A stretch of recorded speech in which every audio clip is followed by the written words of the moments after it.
नमस्कार साथियों, स्वागत है आपका दृष्टि आईएएस की नई पहल एनवायरनमेंट दिस वीक प्रोग्राम में। जैसा कि आप जानते हैं कि हाल ही में हमने इस प्रोग्राम की शुरुआत की है ताकि पर्यावरण से संबंधित मुद्दों की स्टैटिक पोर्शन पर आपकी पकड़ हो सके और इनसे संबंधित अगर कोई भी प्रश्न आपके एग्जामिनेशन में आता है, चाहे वो यूपीएससी एग्जामिनेशन हो और चाहे पब्लिक सर्विस एग्जामिनेशन हो, तो उन प्रश्नों को आप ठीक तरीके से हल कर सके। इस प्रोग्राम का मकसद ये है कि स्टैटिक पोर्शन पर आपकी मजबूत पकड़ बन सके और आपकी किसी भी विषय को लेकर के एक व्यापक समझ का निर्माण हो सके। सामान्य तौर से हम पिछले एक सप्ताह में लगातार चर्चा में रही खबरों के स्टैटिक पोर्शन पर चर्चा करते हैं और इसमें हम 5 खबरें लेते हैं। तो सबसे पहले देखते हैं कि इस सप्ताह 5 खबरें कौन सी थी जो बेहद ज्यादा महत्वपूर्ण रहे। वो 5 खबरें थी बन्नी घास के मैदान जो कि कच्छ के रण के पास स्थित हैं, हॉर्सशू क्रैब घोड़े की नाल के समान का केकड़ा, साइकोटेराट्रिक सिंड्रोम, मेट्टू कुरिंजी पौधा और टोरंट्यूला मकड़ी की नई प्रजाति। इन सभी मुद्दों पर हम चर्चा करेंगे और सबसे पहले बात करेंगे बन्नी घास के मैदानों पर। ये लगातार चर्चा में रहे हैं और चर्चा में इनका एक रहने का कारण ये है कि हाल ही में कई अध्ययन इस प्रकार के आए हैं कि बन्नी घास के मैदानों को चीतों के प्रजनन के लिए इस्तेमाल किया जा सकता है, चीतों के पुनरुत्पादन के लिए इस्तेमाल किया जा सकता है और इसलिए हमारे लिए बन्नी घास के मैदानों के बारे में जानना महत्वपूर्ण हो जाता है। तो चलिए बन्नी घास के मैदानों को जानते हैं। आप देख सकते हैं कि गुजरात के कच्छ के पास स्थित ये बन्नी का पूरा एरिया है। यहाँ पर बन्नी घास के मैदान है। कच्छ के रण के पास स्थित एशिया का सबसे बड़ा घास का मैदान इसको माना जाता है। क्षेत्रफल कितना है? 2618 किलोमीटर का इसका क्षेत्रफल है और गुजरात का लगभग 45% चारागाह क्षेत्र बन्नी घास के मैदान से ही निर्मित होता है। यानी गुजरात में जितना चारागाह क्षेत्र है उसका 45% यही बन्नी घास के मैदान ही कवर करते हैं। अगर हम इसके पारिस्थितिकी तंत्र यानी इकोलॉजिकल सिस्टम और वनस्पति की बात करें तो बन्नी घास के मैदान में 2 इकोलॉजिकल सिस्टम, 2 पारिस्थितिकी तंत्र की उपस्थिति आपको देखने को मिलेगी। एक तो घास के मैदान और दूसरा आर्द्र भूमि यानी वेटलैंड्स। इस प्रकार ये दिखाता है कि पारिस्थितिकी दृष्टिकोण से बन्नी घास के मैदान कितने महत्वपूर्ण हो जाते हैं। यहाँ पर वनस्पति कम सघन रूप में आपको मिलेगी, बहुत ज्यादा घनी वनस्पति आपको देखने को नहीं मिलेगी और वो भी वर्षा पर अत्यधिक निर्भर देखने को मिलेगी। सामान्यतः गर्म वातावरण यहाँ पर आपको देखने को मिलेगा। ये मैदान परंपरागत रूप से चक्रीय चराई यानी रोटेशनल ग्रेजिंग का मतलब क्या होता है? किसी एक स्थान को पशुओं की चराई के लिए इस्तेमाल करना और जब वो पशुओं की चराई के लिए थोड़ा सा वहां पर घास कम रह जाए तो दूसरे स्थान पर स्थापित हो जाना, यानी वहां से चले जाना। और इस प्रकार से एक चक्र इस प्रकार से बनता है कि फिर से जब तक आप 3-4 बार अलग अलग स्थानों का प्रयोग कर लेते हैं ग्रेजिंग के लिए, पशुओं की चराई के लिए, तो पहला स्थान दूसरा स्थान फिर से चराई के लिए तैयार हो जाता है। इसको हम कहते हैं रोटेशनल ग्रेजिंग। तो ये मैदान परंपरागत रूप से रोटेशनल ग्रेजिंग की एक प्रणाली के बाद ही प्रबंधित किए गए थे, उसी के बाद इनको एक तरह से मैनेज किया गया था। अगर हम इनके और तथ्यों को जानने का प्रयास करें तो यहाँ पर कम उगने वाले पौधों की प्रजातियां जैसे कि फोब्स, ग्रामिनोइड्स का सामान्य तौर से वर्चस्व है, उन्हीं का प्रभुत्व है। इसी तरह के कम उगने वाले पौधे यहाँ ज्यादातर पाए जाते हैं। और जो हेलोफाइल है, हेलोफाइल का मतलब क्या है? नमक सहिष्णु है, यानी वो ज्यादा से ज्यादा अगर पानी में नमक की मात्रा ज्यादा रहती है, उसकी सांद्रता ज्यादा रहती है तो उसके प्रति भी सहिष्णु है, उस तरह के पानी को भी झेल सकते हैं, उससे किसी तरह की परेशानी या वनस्पति को हानि नहीं होती है। साथ ही यहाँ पर पेड़ों और झाड़ियों का भी काफी आवरण है। वनस्पतियों और जीवों की अगर प्रजातियों की बात करें तो पौधों की 192 प्रजातियां यहाँ पर पाई जाती हैं। उसी तरह से पक्षियों की 262 प्रजातियां बन्नी घास के मैदान में स्थित हैं। और अगर हम स्तनधारियों, सरीसृपों और उभयचरों की बात करें तो उनकी भी अलग अलग तरह की प्रजातियां यहाँ पर पाई जाती हैं, तो पारिस्थितिकी दृष्टिकोण से बेहद ज्यादा महत्वपूर्ण है। नेशनल ग्रीन ट्रिब्यूनल यानी राष्ट्रीय हरित न्यायाधिकरण ने बन्नी घास के मैदानों को लेकर के 2019 में एक महत्वपूर्ण निर्णय दिया था। क्या निर्णय था?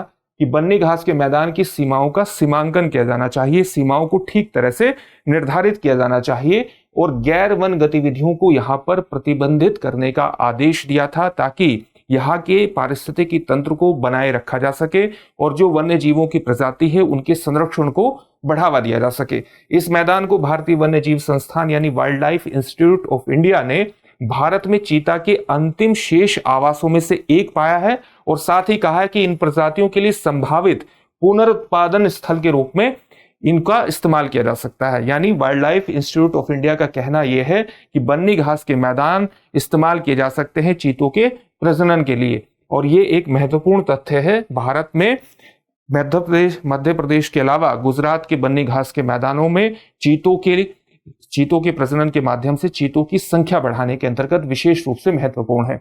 बन्नी घास के मैदान एक और भारतीय समुदाय के लिए महत्वपूर्ण माने जाते हैं, जिस समुदाय को जानते हैं मालधारी समुदाय। बन्नी में रहने वाला एक आदिवासी चरवाहा समुदाय है मालधारी समुदाय, और मूल रूप से खानाबदोश जनजाति को जूनागढ़, यानी मुख्य रूप से जूनागढ़ कहां पर, मुख्य रूप से गिर वन में बसने के बाद मालधारी के रूप में पहचाना जाने लगा। मूल रूप से मालधारी कौन है? एक खानाबदोश जनजाति है जो कि जूनागढ़ में रहते थे, और जूनागढ़ में बसने के बाद से ही इनको मालधारी के रूप में जाना जाने लगा है। इनके शाब्दिक अर्थ से ही, यानी मालधारी के नाम से ही इनके पूरे रहन सहन के तरीके को पहचाना जा सकता है। जैसे माल का अर्थ होता है पशु भंडार, और उसकी रखवाली करने वाले को कहते हैं धारी, इसी से बना है मालधारी। पालतू पशुओं में, यानी ये किन किन पशुओं को पालते हैं मालधारी व्यक्ति?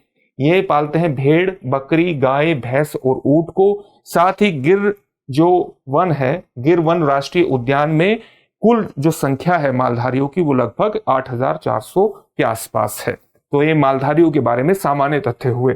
दूसरी खबर जो लगातार चर्चा में हाल ही में रही वो रही हॉर्सशू क्रैब की। ये एक प्रकार का केकड़ा है और घोड़े की नाल के आकार का केकड़ा है। आप इसकी आकृति यहां पर देख सकते हैं। घोड़े की नाल के आकार की इसकी आकृति आपको देखने को मिलेगी। चर्चा में क्यों रहा? चर्चा में इसलिए रहा क्योंकि हाल ही में कई रिपोर्ट आई है जो ये बताती है कि पारिस्थितिकी तंत्र की हेल्थ, उसके स्वास्थ्य को बेहद ज्यादा अच्छे तरीके से प्रतिबिंबित करता है ये प्रजाति।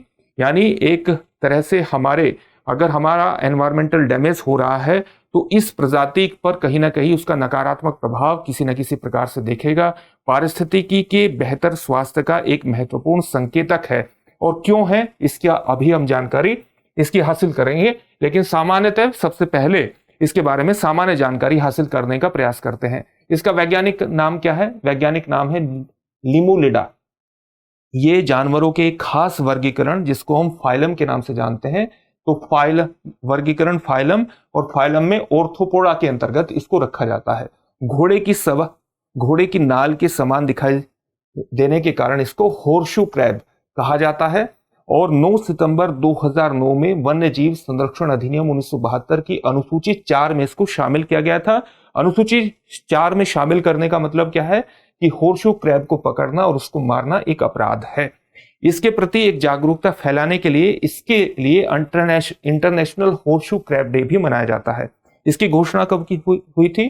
चीन के किंझोउ शहर में international union for conservation of nature यानी IUCN के हॉर्सशू क्रैब स्पेशलिस्ट ग्रुप की बैठक में 20 जून 2020 को प्रथम इंटरनेशनल हॉर्सशू क्रैब डे के रूप में घोषित किया गया था। तो पहला horseshoe crab day, international horseshoe crab day कब बनाया गया? 20 जून 2020 को बनाया गया।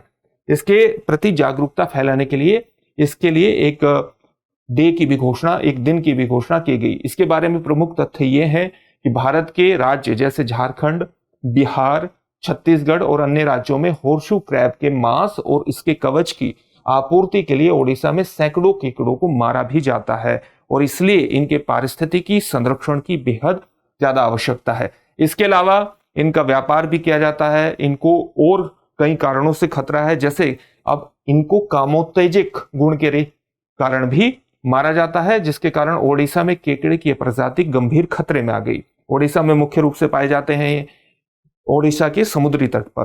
वैश्विक वातावरण और जैव विविधता के मध्य एक महत्वपूर्ण कड़ी माने जाते हैं। कई रिपोर्ट ये बताती हैं कि किस प्रकार से ये जो ग्लोबल एनवायरमेंट है, जो हमारी बायोडाइवर्सिटी है, उसके एक महत्वपूर्ण कड़ी है। इस पारिस्थितिकी लिंक को उन क्षेत्रों में जहां हॉर्सशू केकड़ों का जनसंख्या घनत्व कम है वहां पर तोड़ा जा रहा है। यानी जो इनकी संख्या लगातार अगर कम हो रही थी, जहां पर इनका जनसंख्या घनत्व कम है, तो वहां पर और ज्यादा इनकी संख्या लगातार कम होती जा रही है, और इसलिए इनके संरक्षण की बेहद ज्यादा आवश्यकता है। ये समुद्री तट पर आप इसका एक प्रमाण देख सकते हैं कि किस प्रकार से ये पारिस्थितिकी के लिए, उसके संरक्षण के लिए महत्वपूर्ण हो जाता है। समुद्र तट पर करोड़ों अंडे देते हैं जो समुद्र के किनारे मछली और अन्य वन्य जीवों का भोजन भी बनते हैं। होर्शू केकड़ों को केंद्रपाड़ा, ये ओडिशा के आप इलाके हैं और ओडिशा के ऐसे जिले हैं जो समुद्र तट से मिलते हैं। केंद्रपाड़ा, बालासोर और भद्रक जिलों के समुद्र तटीय क्षेत्रों से चुना जाता है और अन्य राज्यों में भी इनको भेजा जाता है। इनका महत्व क्या है? महत्व यह है कि ये केकड़े डायनासोर के समय से लगभग अपरिवर्तित हैं, यानी अपने उसी रूप को बनाए हुए हैं। इनमें किसी प्रकार से इवोल्यूशन की प्रक्रिया आपको देखने को नहीं मिलेगी, यानी इवोल्यूशन के माध्यम से समय के साथ साथ नई प्रजातियां हमारे सामने आती हैं अलग अलग जीवों की, लेकिन ये डायनासोर के समय से ही उसी रूप में बने हुए हैं और इसलिए पारिस्थितिकी लिंक के रूप में इनको महत्वपूर्ण माना जाता है। पारिस्थितिकी तंत्र के महत्वपूर्ण इंजीनियर है और छोटे जीवों का ये सामान्यतः भक्षण करते हैं, तो इसलिए महत्वपूर्ण है और इनके संरक्षण के लिए प्रयास किए जाने चाहिए। एक और खबर लगातार चर्चा में रही, एक ऑस्ट्रेलियाई विचारक हैं जिन्होंने पर्यावरण को होने वाले नुकसान के मनुष्य के भावनाओं और साइकी पर पड़ने वाले प्रभावों के लिए एक अम्ब्रेला शब्द का इस्तेमाल किया है, जिस अम्ब्रेला शब्द को आप साइकोटेराटिक कह सकते हैं। और साइकोटेराटिक सिंड्रोम यानी पर्यावरण को होने वाले नुकसान के बाद जो हमें अलग अलग प्रकार की भावनाएं और चिंताएं होती हैं, जो अवसाद होता है, उन सभी अवसादों के लिए एक शब्द इस्तेमाल किया है ऑस्ट्रेलियाई विचारक ने, साइकोटेराटिक सिंड्रोम, और इसी के कारण ये चर्चा में है। तो हम इसको जानने का प्रयास करते हैं कि वस्तुतः है क्या जलवायु परिवर्तन, और जलवायु परिवर्तन के भविष्य में हम पर पड़ने वाले प्रभाव के बारे में चिंताएं दुनिया भर में बहुत फैली हुई हैं, बहुत व्यापक हो चुकी हैं, जो कि मनुष्य के मानसिक और भावनात्मक कल्याण को यानी उसके इमोशनल वेलबींग को लगातार प्रभावित कर रही है। इसी को ध्यान में रखते हुए ऑस्ट्रेलियाई विचारक ग्लेन एल्ब्रेक्ट ने पृथ्वी ग्रह की स्थिति से संबंधित भावनात्मक और मनोवैज्ञानिक स्थितियों की एक श्रृंखला, यानी अलग अलग तरह के जो अवसाद मनुष्य पर पड़ते हैं भावनात्मक रूप से या भौतिक रूप से भी, तो उसको उस सभी को मिलाकर के एक अम्ब्रेला शब्द का इस्तेमाल किया है, जिसको हम साइकोटेराटिक सिंड्रोम कहते हैं। इसी के अंतर्गत इन्होंने इस शब्द को गढ़ा है। अब हम देखते हैं कि वस्तुतः किस प्रकार से कौन कौन से व्यक्ति अलग अलग पर्यावरण को होने वाले नुकसान के प्रति ज्यादा संवेदनशील है। ज्यादा संवेदनशील किन व्यक्तियों के समूह को माना जाना चाहिए? तो जलवायु परिवर्तन के प्रति संवेदनशील सबसे ज्यादा वे लोग हैं जो एक स्थान से दूसरे स्थान पर गए हैं, यानी प्रवासी आबादी सबसे ज्यादा संवेदनशील है, क्योंकि उनके पास संसाधनों की कमी होती है। इसी प्रकार से इंडिजिनस पीपल भी उन पर्यावरण से होने वाले नुकसान के प्रति ज्यादा संवेदनशील है। किसान, शरणार्थी और महिलाओं को भी ज्यादा संवेदनशील माना जा रहा है जलवायु परिवर्तन के भौतिक प्रभावों के प्रति। और इससे आप ये मानिए कि अगर इनका प्रभाव पड़ रहा है तो इनका प्रभाव भावनात्मक तनाव के प्रति भी संवेदनशील व्यक्ति को बना रहा है। इसके अलावा युवा व्यक्ति, विशेष रूप से 15 से 30 वर्ष की आयु के लोग भी पर्यावरणीय चिंता से विशेष रूप से प्रभावित हैं, और न केवल प्रभावित हैं बल्कि इनके निर्णयों को, युवाओं के निर्णयों को भी प्रभावित कर रहे हैं। जैसे इस बात के प्रमाण मिले हैं कि युवा दीर्घकालिक संबंधों से बचने यानी लॉन्ग टर्म रिलेशनशिप से बचने की कोशिश कर रहे हैं, खासतौर से पर्यावरणीय चिंताओं को ध्यान में रखते हुए। और इसी के साथ साथ कम बच्चे पैदा करना या बच्चे न करने का निर्णय भी कहीं ना कहीं पर्यावरणीय चिंताओं को रिफ्लेक्ट करता है, या पर्यावरणीय चिंताएं इस बात को, उनके निर्णयों को प्रभावित कर रही हैं कि वे भविष्य में बच्चे करें या ना करें। तो एक तरह से आप देख सकते हैं कि युवाओं के निर्णयों को प्रभावित कर रहे हैं, अलग अलग समूह के अलग अलग वर्गों की भावनाओं को और उनके फिजिकल वेलबींग को भी प्रभावित कर रहे हैं, और किस प्रकार की चिंताएं उभर रही है। जैसे एक प्रभाव के रूप में एक शब्द गढ़ा गया है, पारिस्थितिकी चिंता, इकोलॉजिकल एंजाइटी। इकोलॉजिकल एंजाइटी क्या है? यह है जलवायु परिवर्तन के प्रति भावनात्मक प्रतिक्रिया का वर्णन करने के लिए शब्द को गढ़ा गया है। यानी जलवायु परिवर्तन को लगातार उसके जलवायु परिवर्तन के कारण जो डैमेज हो रहा है, उसके प्रति भावनात्मक प्रतिक्रिया का वर्णन करने के लिए इस शब्द को गढ़ा गया है।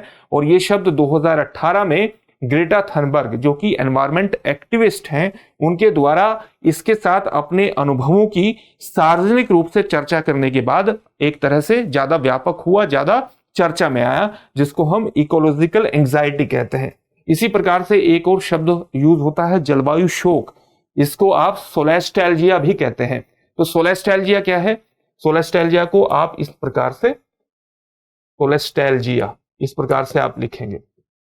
यह जलवायु परिवर्तन के कारण होने वाले पर्यावरणीय क्षरण को देखकर महसूस होने वाली गहरी उदासी और क्षति को संदर्भित करता है और व्यक्तियों के भावनात्मक कल्याण यानी उनके इमोशनल वेलबींग के साथ साथ प्राकृतिक परिदृश्यों और साथ ही इकोलॉजिकल प्रणालियों यानी पारिस्थितिकी प्रणालियों के लिए नुकसान की भावना को भी प्रभावित करता है। यानी वो देखते हैं कि किस प्रकार से जलवायु परिवर्तन के कारण पूरा इकोलॉजिकल सिस्टम तहस नहस या उसका क्षरण हो रहा है और अलग अलग चीजें प्रभावित हो रही हैं, तो इससे उन्हें गहरी उदासी होती है इस क्षति को देख करके, और इसी को सोलेस्टैल्जिया कहा गया है।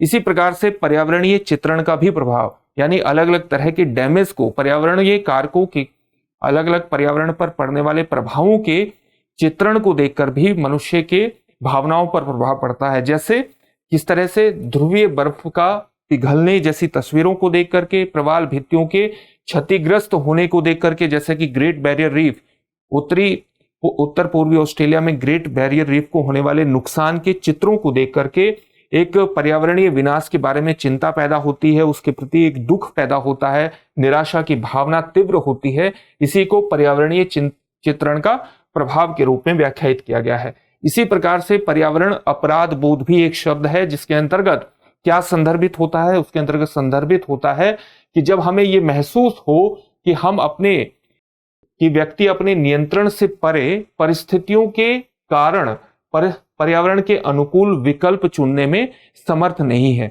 यानी हम जानते तो हैं कि हमारी गतिविधियों का प्रभाव पर्यावरण पर पड़ रहा है, लेकिन हम कुछ भी परिस्थितियों के वश उसके लिए करने में सक्षम नहीं है। जैसे कि हम बायोडिग्रेडेबल कटलरी तक हमारी अगर पहुंच नहीं है, या हम ऐसे बैग्स का इस्तेमाल नहीं कर रहे हैं जो कि पुनः प्रयोज्य हों, जिनका दोबारा इस्तेमाल करने में हम सक्षम हों, तो ये हमें पर्यावरणीय गिल्ट में पहुंचा सकता है, हमें एनवायरमेंट गिल्ट में पहुंचा सकता है, जिसको हम पर्यावरण अपराध बोध कहते हैं।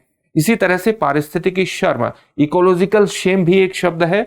और इकोलॉजिकल शेम किससे जुड़ा है? ये तब होती है जब व्यक्ति मानता है कि उसके कार्य, जिन्हें वह पर्यावरण के लिए हानिकारक मानता है, एक गहरे व्यक्तिगत दोष या गैर जिम्मेदारी को प्रदर्शित करते हैं, और भले ही कार्य अनजाने में ही क्यों ना किए गए हों, तो उससे एक इकोलॉजिकल शेम भी आता है। और इकोलॉजिकल शेम का एक महत्वपूर्ण उदाहरण किस प्रकार से है कि आप विदेश की यात्रा कर रहे हैं, और विदेश में जब आप जाते हैं तो वहां की स्थानीय पर्यावरणीय प्रथाओं, जैसे कि दोबारा यूज करने योग्य कप का उपयोग करना का अगर आप पालन नहीं कर पाते हैं तो एक शर्म महसूस करते हैं, और इस चूक को पारिस्थितिकी मुद्दों के प्रति चिंता की बुनियादी कमी के संकेत के रूप में देखते हैं। तो ये पारिस्थितिकी शेम को प्रदर्शित करने वाली एक चीज है, उसका एक महत्वपूर्ण उदाहरण है। इसी प्रकार से जलवायु आघात यानी क्लाइमेट ट्रॉमा भी एक शब्द है, जो कि गंभीर भावनात्मक, मनोवैज्ञानिक और शारीरिक प्रतिक्रियाओं का वर्णन करता है। यानी इमोशनल, साइकोलॉजिकल और फिजिकल रिएक्शन का वर्णन करता है, जब व्यक्ति ये अनुभव करता है कि उन्हें अतीत में हुई विनाशकारी जलवायु घटनाओं की याद बार बार आती है और वो परेशान करती है। साथ ही आघात उनके समग्र संकट को भी बढ़ाता है, इन अनुभवों से उबरने की उनकी क्षमता को भी लगातार प्रभावित करता है। इसी को हम कहते हैं इकोलॉजिकल ट्रॉमा या क्लाइमेट ट्रॉमा के रूप में इसको परिभाषित कर सकते हैं। तो इन सभी शब्दों के लिए इन जो जितनी भी ये चिंताएं हैं, कौन कौन सी चिंताएं हैं, चाहे वो जलवायु आघात की हो यानी क्लाइमेट ट्रॉमा की हो, पारिस्थितिकी शेम की हो, इकोलॉजिकल शेम की हो, और क्लाइमेट अपराध बोध, क्लाइमेट गिल्ट की हो, या सोलेस्टैल्जिया हो, इन सभी शब्दों के लिए एक अम्ब्रेला शब्द गढ़ा गया है। और जिस अम्ब्रेला शब्द को हम किस नाम से जानते हैं? साइकोटेराट्रिक सिंड्रोम के नाम से जानते हैं, और जो कि ऑस्ट्रेलियाई विचारक ग्लेन एल्ब्रेक्ट द्वारा गढ़ा गया है, और ये एक महत्वपूर्ण शब्द है। अब हम आगे बढ़ते हैं और अगली खबर को देखने का प्रयास करते हैं कि हमारी अगली खबर क्या है। अगली खबर हमारी मेट्टू कुरिंजी पौधा से जुड़ी हुई है। आपने नील कुरिंजी पौधे के बारे में सुना होगा, जो कि 14 साल में एक बार खिलता है और पश्चिमी घाट का एंडेमिक है। इसी के साथ साथ नील कुरिंजी की तरह ही दिखने वाला एक और पौधा है, जो कि पश्चिमी घाट का स्थानिक है, केवल पश्चिमी घाट में ही पाया जाता है, जिसको हम मेट्टू कुरिंजी के नाम से जानते हैं, और इसके संरक्षण पर उतना ध्यान नहीं दिया गया है जितना कि नील कुरिंजी के पौधे पर ध्यान दिया गया है, और इसलिए ये चर्चा का विषय बना है। तो हम सबसे पहले मेट्टू कुरिंजी के बारे में सामान्य तथ्यों को जानते हैं। इसका नाम क्या है? वैज्ञानिक नाम है स्ट्रोबिलेंथेसिस सेसिलिस, और ये पश्चिमी घाट का स्थानिक पौधा है। किस परिवार से आता है? एकेंथेसी परिवार से ये आता है। एशिया और मेडागास्कर में इसकी 450 प्रजातियां हैं, और आप देख सकते हैं कि नील कुरिंजी की तरह ही ये दिखाई देता है। नील कुरिंजी का वैज्ञानिक नाम क्या है? स्ट्रोबिलैंथेस कुंथियाना इसका नाम है, और यह हर 14 वर्षों में दुर्लभ रूप से खिलने के लिए जाना जाता है। यानी 14 वर्षों में नील कुरिंजी एक ही बार खिलता है। और मेट्टू कुरिंजी कितने वर्षों में एक बार खिलता है? 7 वर्षों में। प्रत्येक 7 वर्षों में खिलता है, और नील कुरिंजी 14 वर्षों में खिलता है। इनके बीच एक महत्वपूर्ण अंतर यह है, दोनों प्रजातियों के पुष्पों का, फूलों का जो रंग है और जो आकारिकी है, जो उनका आकार है, वो एक ही समान है, लेकिन पत्तियों का जो डंठल होता है, जो पुष्प व्यवस्था है और जो पंखड़ियों की स्थिति है, उसमें एक सामान्य तौर से भिन्नता दिखाई देती है। अगर हम इनके पारिस्थितिकी महत्व की बात करें तो मेट्टू कुरिंजी पहाड़ी इलाकों में मिट्टी की स्थिरता को बनाए रखने में मदद करता है, और साथ ही ये सूखे के प्रति सहनशील है, पोषक तत्वों का भंडारण करने में सक्षम है, और मिट्टी के कटाव की भी रोकथाम ये करता है। अगर हम इसके संरक्षण के खतरों के बारे में देखें तो जलवायु परिवर्तन से होने वाला जो प्रभाव है वो इसके लिए एक महत्वपूर्ण खतरा उपस्थित करते हैं। जलवायु परिवर्तन, बार बार होने वाले भूस्खलन, बाढ़ और मानवीय गतिविधियां से फूलों का झड़ना एक महत्वपूर्ण खतरा इसके सामने उपस्थित है। इसी प्रकार से इसके नाजुक फूल पर्यावरणीय परिवर्तनों के प्रति काफी संवेदनशील होते हैं, सेंसिटिव होते हैं, तथा भारी वर्षा होने के कारण वे मुरझा भी सामान्य तौर से जाते हैं। अगर हम इसकी औषधीय क्षमता की बात करें मेट्टू कुरिंजी की, तो प्रत्यक्ष उपभोग के लिए मेट्टू कुरिंजी विषैला होता है, तो इसका प्रत्यक्ष उपभोग नहीं किया जाना चाहिए, परंतु सूजन संबंधी विकारों के लिए इसका पारंपरिक उपयोग होता है।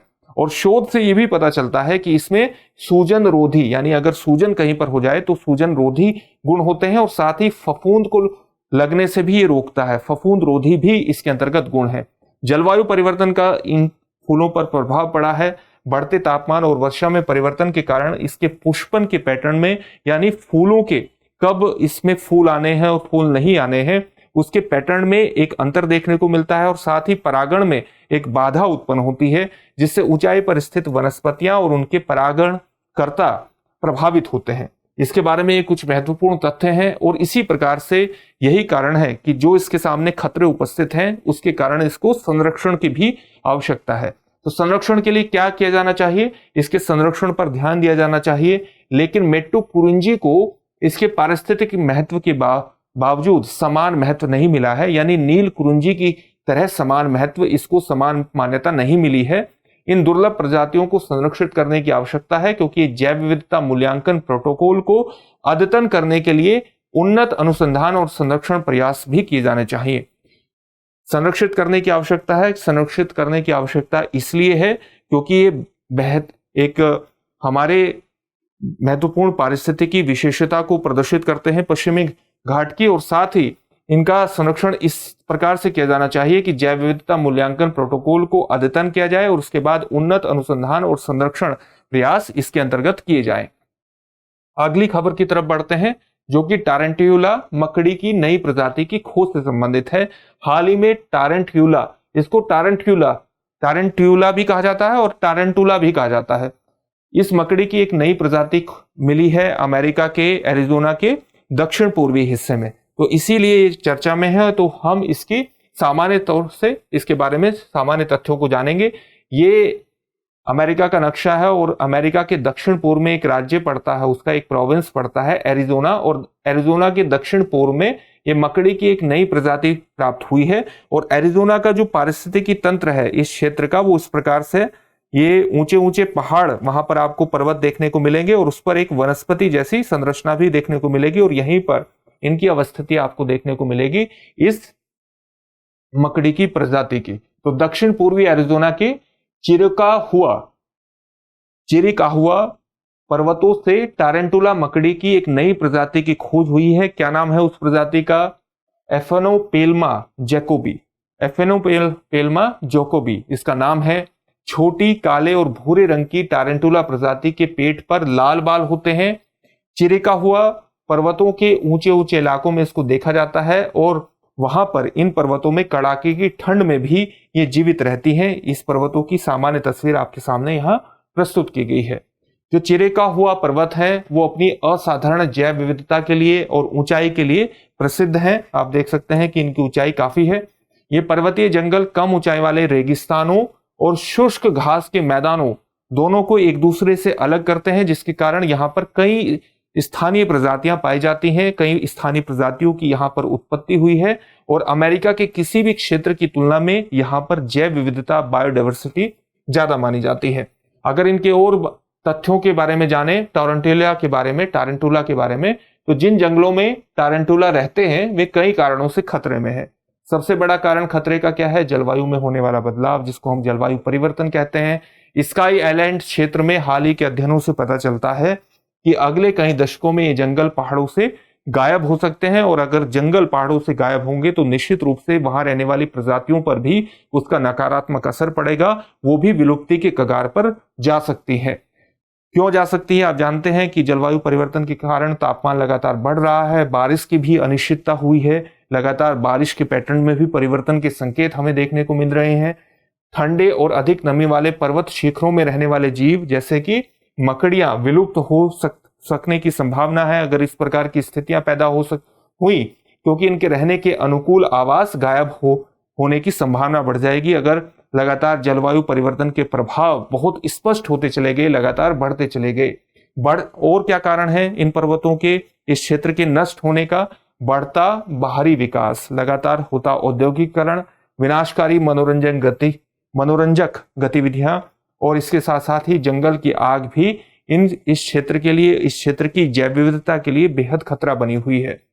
टारंटुला का उनकी दुर्लभता के कारण, क्योंकि ये बेहद दुर्लभ मकड़ी मानी जाती है, इनके आकर्षक रंग के कारण और सरल स्वभाव के कारण विदेशी पालतू व्यापार भी करते हैं, यानी इनका व्यापार भी किया जाता है। इनके सरल स्वभाव के कारण, इनके आकर्षक रंग के कारण भी इनका व्यापार होता है, इनकी दुर्लभता के कारण इनका व्यापार होता है।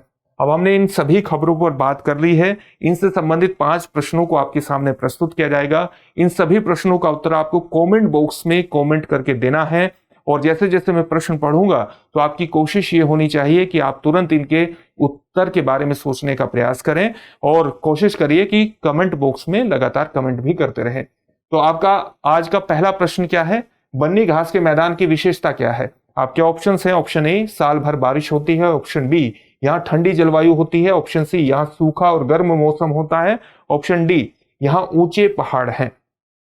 अगला प्रश्न है, होर्शू क्रैब किस प्रकार के आवास में पाया जाता है? ऑप्शन ए, गहरे समुद्र। ऑप्शन बी, उथले समुद्र तट। ऑप्शन सी, ताजे पानी के झील। ऑप्शन डी, रेगिस्तान। अगला प्रश्न है, तीसरा प्रश्न है, साइकोटेराटिक सिंड्रोम में निम्नलिखित में से क्या शामिल है? ऑप्शन ए, पारिस्थितिकी चिंता। ऑप्शन बी, पर्यावरण शोक। ऑप्शन सी, पर्यावरण अपराध बोध। ऑप्शन डी, उपर्युक्त सभी। इन सभी प्रश्नों का उत्तर आपको कमेंट बॉक्स में कमेंट करके देना है। मेट्टू कुरिंजी किस क्षेत्र का स्थानिक पौधा है? आपके ऑप्शंस हैं पश्चिमी घाट, पूर्वी घाट, हिमालय क्षेत्र या दक्कन का पठार। इसका भी उत्तर आप तुरंत दीजिए कमेंट बॉक्स में कमेंट करके। हाल ही में टारंटुला मकड़ी की एक नई प्रजाति एफोनोपेल्मा जैकोबी की खोज कहां हुई है? आपके ऑप्शंस क्या है? यूनाइटेड किंगडम, कनाडा, संयुक्त राज्य अमेरिका या ब्राजील। इन सभी प्रश्नों के उत्तर आपको कमेंट बॉक्स में कमेंट करके देने हैं और साथ ही हमारे चैनल को भी सब्सक्राइब करना है। सब्सक्राइब करने के बाद आपको बेल आइकन जरूर दबाइएगा, क्योंकि तभी आपको हमारे प्रोग्राम का नोटिफिकेशन मिल पाएगा। फिर से एक नए सेशन में आपसे मुलाकात होगी। धन्यवाद। डियर व्यूअर्स, अपने एग्जाम की तैयारी को और बेहतर करने के लिए हमारे चैनल को लाइक, शेयर और सब्सक्राइब करना न भूलें।